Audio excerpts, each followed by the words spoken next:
Vnukovo, a warm night on September 1st, 2018. The airport lives its usual life. Planes take off and land. The glowing lights of the taxiways create the illusion of order and tranquility.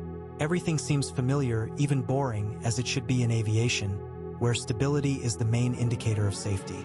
A Boeing 737-800 operated by UTair is preparing for a flight at the parking lot. His number is 579, and he has a night flight to Sochi ahead of him. There will be 166 passengers and 6 crew members on board. Among them are people returning home, families with children, tourists who are waiting by the sea for new experiences. For them, it's just a few hours in the sky, after which they will begin to rest or continue their usual life. No one assumes that there will be minutes ahead that will go down in the history of Russian civil aviation. The plane is outwardly calm, bathed in the soft light of searchlights. But intense work is already underway inside. Aircraft Commander Alexei Shnyrev is checking the onboard systems, and his co-pilot Sergei Ivanov is preparing to take control in flight. Both have experience. Both know the procedure down to the smallest detail. They are responsible for 172 people today. For passengers, it's just the voices from the speakers and the confident movements of the crew. But for the pilots themselves, it's an endless list of tasks that need to be completed perfectly. The instruments come to life in the cabin. The panel is illuminated by a soft amber indicator light. Navigation check, alarm test, route input into the onboard computer. Everything is going smoothly. At the same time, for flight attendants meet passengers in the cabin. Someone is smiling listlessly. Someone is hurriedly putting a bag on the luggage rack. Someone is adjusting a child's belt. The atmosphere is relaxed, an ordinary night, an ordinary flight. A few minutes later, the Boeing 737 begins taxiing to the runway. Its 2 CFM56 turbojet engines are humming, picking up the rhythm. At 0:33, the airliner takes off from the Vnukovo Strip and rushes into the night sky. The smooth climb, the familiar wobble of the wings, the gentle acceleration. Everything is as it should be.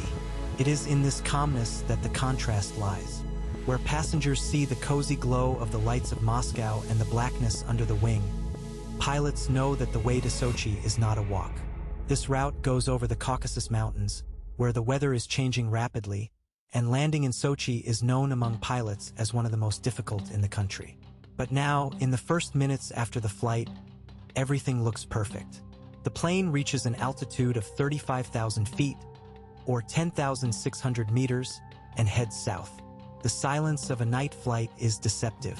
While passengers are falling asleep in their seats and flight attendants are checking whether their seatbelts are fastened, a storm is already gathering ahead, which will turn a routine flight into a test of strength. In the cockpit of a Boeing 737-800, where every sensor and every light bulb matters, everything is focused on 2 people. The aircraft commander is Alexei Shnyrev, an experienced pilot, calm and disciplined. Next to him is co-pilot Sergei Ivanov, a younger man but confident in his skills. Their work requires absolute mutual understanding, because an airliner in the sky is not just a machine, but a complex mechanism in which every mistake of the crew can turn into a chain of events. Their workplace is not just chairs and steering wheels. It's a whole command post where information is raining down from all sides. Altitude, speed, pressure, heading, fuel, hundreds of parameters at the same time. There is no right to pause here. Even when the aircraft is flying in automatic mode, pilots must remain attentive, ready to take control at any moment. The plane entrusted to them that night is a Boeing 737-800, one of the most widespread and popular narrow-body airliners in the world. Its length is almost 40 meters, and its wingspan is 35 meters. It is capable of lifting up to 189 people into the air, but is most often used for medium-range flights such as Moscow-Sochi. 2 CFM56 engines provide thrust sufficient to hold almost 80 tons of metal and fuel in the air, and at the same time they are so economical that they have made the 737 the main workhorse of world aviation. For passengers, this plane is a familiar machine. Narrow aisle, 3 rows of seats, overhead luggage racks. But for pilots, it is an accurate tool. where every movement of the steering wheel or lever controls the reaction of a multi-ton structure. The aircraft responds instantly but strictly within the framework of aerodynamic laws. A little extra roll and the automation signals, a little undershot on the glide path, and the indicators will immediately report a shift. Alexei and Sergei know these systems by heart. Autopilot, automatic traction control, GPWS near-Earth warning system, all this is designed to help them. But any automation only complements the person, and ultimately it is the pilot who makes the decisions. This is the main paradox of aviation. The more technology there is in the cockpit, the more expensive the price of human error. All this time, the liner is heading steadily south. Behind the windows of the passengers is a black void, interrupted only by the occasional lights of the cities below. The noise in the cabin subsides. People are falling asleep, someone is listening to music, someone is looking at a tablet. Ahead of them lies the southern coast, the sea and rest. But the tension in the cockpit is already starting to rise. The pilots know the weather forecast for Sochi. The destination is marked on the map in front of them. Adler Airport. The strip is surrounded by mountains on one side and the Black Sea on the other. In clear weather, landing here is picturesque and even romantic. But today it will be a completely different scenario. Dispatchers have already warned. Clouds are gathering over Sochi, heavy rains are falling, and squally winds are tearing the clouds apart. For passengers, this is just a distant thunderstorm over the horizon. It's a signal for the crew to prepare for the night, where every second can decide everything. When the plane is flying at an altitude of 10 kilometers, the sky seems calm. Turbulence is felt only by light tremors. Lightning is visible somewhere in the distance, like someone else's thunderstorm. But the closer we get to Sochi, the clearer it becomes. There's a completely different picture down there. Adler Airport was operating at capacity that night. A heavy downpour began on the evening of August 31st and did not stop. On runway number 20, the water stood in puddles up to 5 millimeters deep, and this is already a dangerous indicator. The duty services decided to close it. Only runway number 06 remains for takeoffs and landings. Her condition was slightly better. The water covered about a quarter of the surface, and the depth reached 3 millimeters. It would seem that the difference is minimal, but for aviation, every millimeter can mean a loss of grip, the risk of hydroplaning, and catastrophic consequences. The wind was another enemy.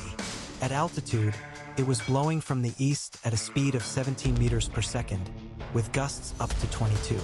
For a passenger, these are just numbers. For the pilot, this is a reality that means a crosswind that can take the plane off course at the moment of landing.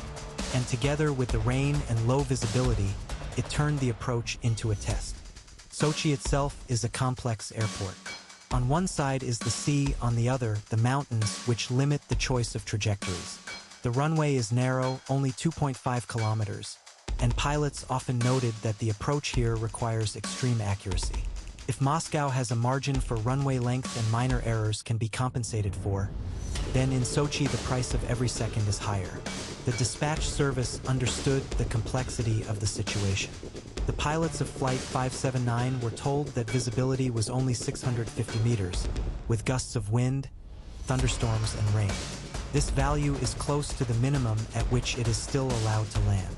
But if the weather worsens even a little bit, landing will become impossible. The contrast was striking. There is a cozy semi, darkness in the passenger cabin. Someone is drinking tea. Someone is falling asleep in an armchair. And only occasional bouts of turbulence remind you that a thunderstorm is raging outside the window, and the atmosphere in the cabin is tense. Alexei and Sergei listen to the dispatcher's messages, adjust the traction control, set the maximum braking mode on landing. Each of their actions is a preparation for a meeting with a strip that will be far from hospitable that night. Technology helps them. Weather radar draws spots of thunderclouds. GPWS is ready to warn about wind shear. But nature is still stronger. Rain and wind combined create conditions in which even a perfect entry turns into a lottery. At such moments, pilots often say, "The main thing is not to run into the landing. The main thing is not to forget that you can always go for a second lap."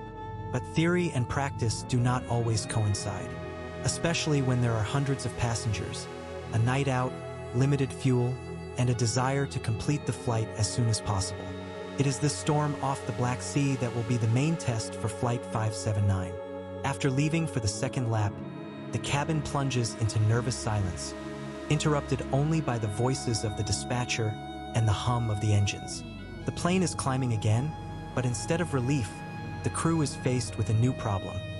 The autopilot does not turn on. The situation is technically understandable. After manual intervention, the steering wheel must be completely released so that the automation can take control. But under stress, this knowledge seems to disappear from my head. The pilots try to turn on the autopilot several times, but the system stubbornly refuses to obey. The plane is careening, we have to take it out manually. The second error occurs almost imperceptibly. The co-pilot was supposed to remove the flaps and landing gear after pressing the toga button, but carried away by the struggle with the autopilot, he only reported on the completion. In fact, the flaps remained in the landing position. This means that resistance is higher, fuel consumption is increasing, and control dynamics are changing. It would seem like a small thing, but there are no small things in aviation. Nervous tension increases. There are irritated lines in the cockpit. Damn it, flaps. The pilots already realize that they have lost a clear course of action. All this is the result of stress that has been accumulating since the first GPWS signal. Meanwhile, conditions in Sochi are not getting any better. The downpour does not abate. The wind continues to change direction. The pilots discuss the weather and admit out loud, there was nothing to see there at all. Doubts are growing, but along with them the pressure is growing. It is necessary to land the plane here. You can leave for an alternate airfield in Krasnodar, but this means admitting that the flight is delayed, passengers are nervous, and the company is wasting time and money. The decision to continue trying to land seems logical, even though it's driving the crew into a trap. The contrast is striking again. People are still calm in the cabin. Someone noticed that the plane went up sharply, but attributed it to turbulence. For them, it's just another lap over Sochi. And for pilots, it's already a struggle not only with the weather, but also with themselves. When the security system requires you to leave and stabilize yourself, the desire to get annoyed becomes the most dangerous enemy. And that night, the UTair 579 crew found themselves increasingly at the mercy of this particular enemy. A few minutes after leaving for the second lap, the dispatcher gives a new permission, entering the ILS system on lane 06. This is a chance for the crew. A radar beacon, a glide path, and accurate instrument readings are all things that can help pilots stabilize their approach, even in difficult conditions. The plane turns, descending to 600 meters. But already at this stage it is clear, the parameters are far from ideal. The speed is higher than necessary, and the height doesn't match the profile either. The co-pilot is the first to notice this and requests an extension of the route from the dispatcher in order to gain time for descent. A logical solution that could give a chance to align the trajectory. But the commander answers sharply, there is no need. The co-pilot has to cancel the request. It would seem that this is a small thing, but it shows the main thing, the synchronicity of the crew is broken. One offers a solution, the other rejects it. There is no longer a single voice in the cockpit, and without this, in difficult weather conditions, the chances of a successful outcome decrease significantly. Meanwhile, the liner continues to descend, but still at an excessive speed. The co-pilot dictates the parameters out loud: altitude, speed, course. His voice sounds almost mechanical, as if he's trying to drown out his own tension. It gets noisy in the cockpit not only because of the rain and the engines, but also because of the excessive cues that make it difficult for the commander to concentrate. At this point, the dispatcher reports that the plane ahead is going on a second lap. This means that turbulence from its passage and unstable airflows will add to the already difficult conditions. But the UTair 579 crew continues to prepare for landing anyway. The contrast in this situation is stunning. For passengers, the second round just seems like a long wait. Someone looks out the window and sees only endless darkness and sparse lights. But pilots understand that time is getting shorter, fuel is being consumed faster, and nerves are on edge. They had a chance to stabilize the approach, stretch the circuit, and calmly descend. But this chance was rejected. And now the liner is entering a new round of events, where every second will be worth its weight in gold. The Boeing 737 gets on course, and the automation finally captures the ILS signal. This should be a relief for the crew. The system guides the aircraft along the glide path, maintaining the correct angle of descent and direction. But relief is quickly replaced by anxiety. The indicators are still unstable. The height is too high, the speed is not balanced. The dispatcher confirms. Landing is allowed. At this moment, the GPWS warning signal for wind shear sounds in the cabin again. The voice of automation is insistent and emotionless. Going to the second round is mandatory. But the pilots decide to continue. The co-pilot dictates altitude and speed. His voice becomes more and more nervous. 300 meters, 200, GPWS again, wind warning again. But the crew seems to ignore the signals. The commander turns off the autopilot and automatic traction control, takes control in his hands. Now everything depends on him. It's raging outside. Windshield wipers can barely cope with the flow of water. The strip appears in the gaps of the rain, then disappears. Gusts of wind push the plane to the side. The instruments show instability. At this moment, everything looks different for passengers. Slight shaking, sudden movements up and down. Some people already realize that the landing is far from ideal, but most are still convinced that it's just heavy rain.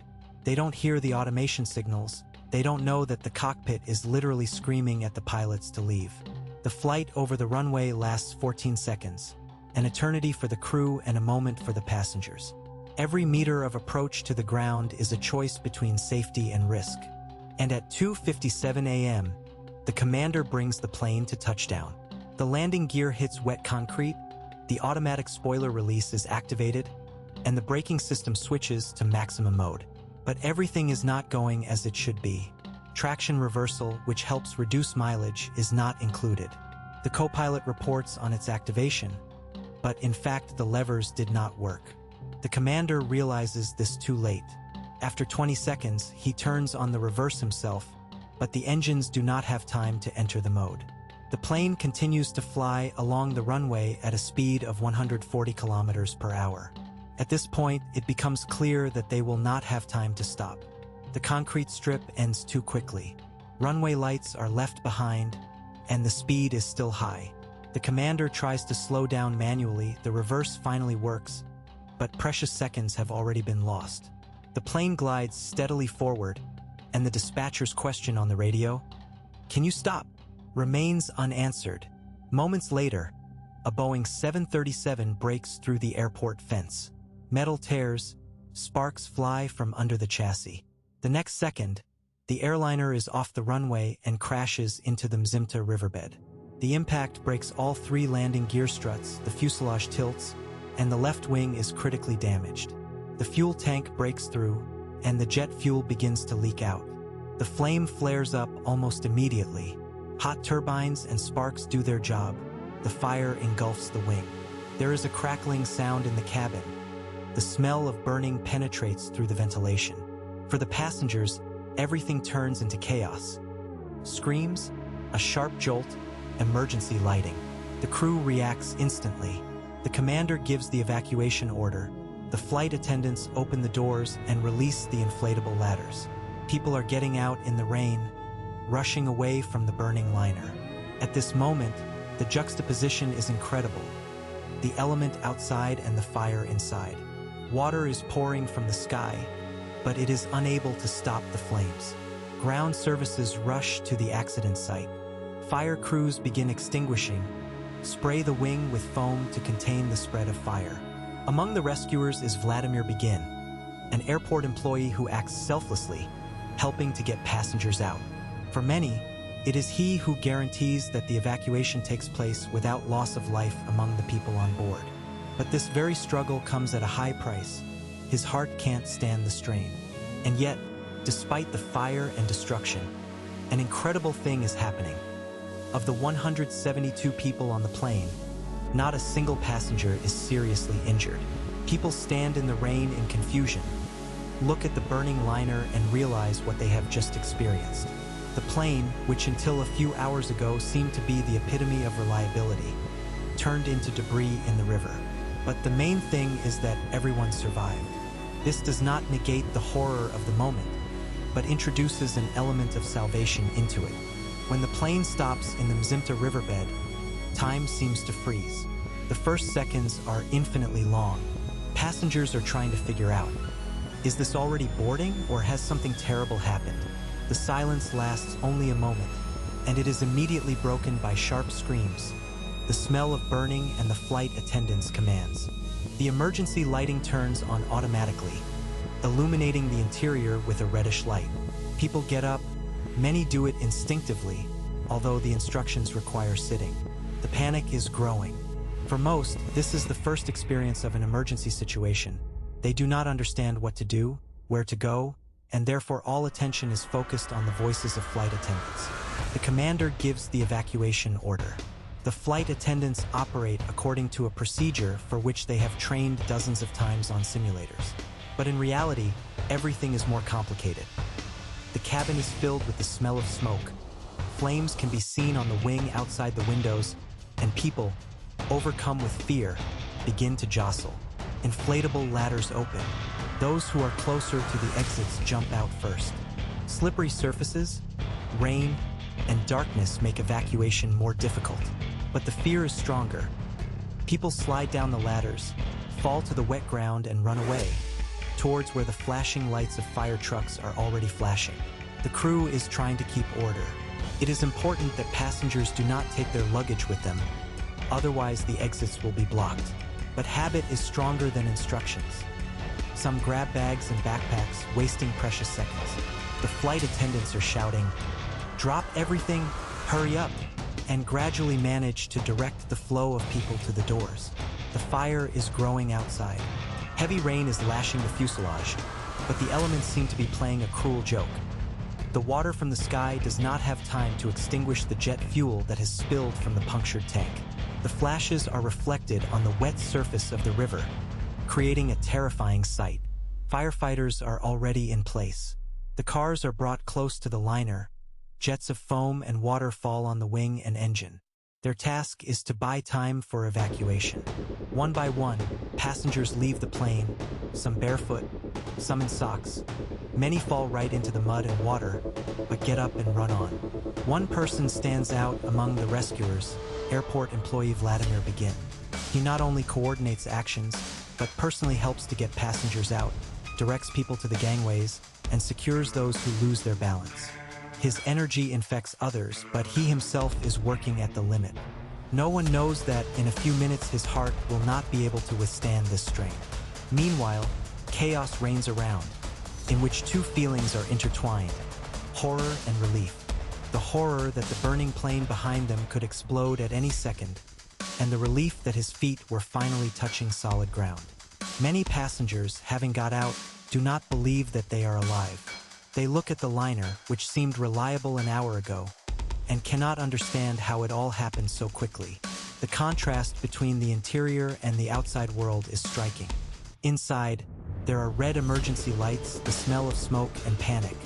Outside there is cold rain, mud, a river, and flashes of fire. People are shivering not only from fear, but also from the cold, because many found themselves on the street without shoes and outerwear. But the main thing is that the evacuation is underway. Despite the panic, despite the stress, the crew copes with their task. In a matter of minutes, 172 people leave the plane. All passengers are alive.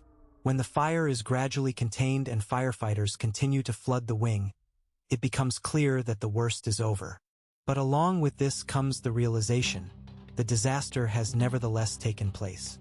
The plane is destroyed, the airport is in shock, and among the rescuers there is a man who gave his life in this struggle.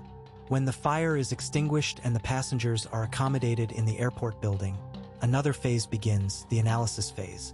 For passengers, this is a story about a miraculous rescue, but for experts it is a chain of violations and decisions that led to the disaster, despite the fact that there were no casualties among those on board. The Interstate Aviation Committee, together with the Investigative Committee, begins an investigation almost immediately. Experts are working on the site, fixing the damage, removing the flight recorders. The black boxes have been preserved, and the first transcripts of the cockpit conversations show that the key factor was not the failure of the equipment, but the actions of the crew. The picture is frighteningly clear. The GPWS system warned the pilots 3 times about wind shear and required them to go on a second lap. But the crew ignored these signals. The autopilot could not be turned on after leaving the first pass, and the flaps were not removed, although a report on their cleaning was made. At the last stage of the approach, there was a cacophony of cues in the cockpit. Unnecessary noise made it difficult for the commander to concentrate, and the co-pilot's decision to dictate each altitude only increased the chaos. The experts paid special attention to the psychological state.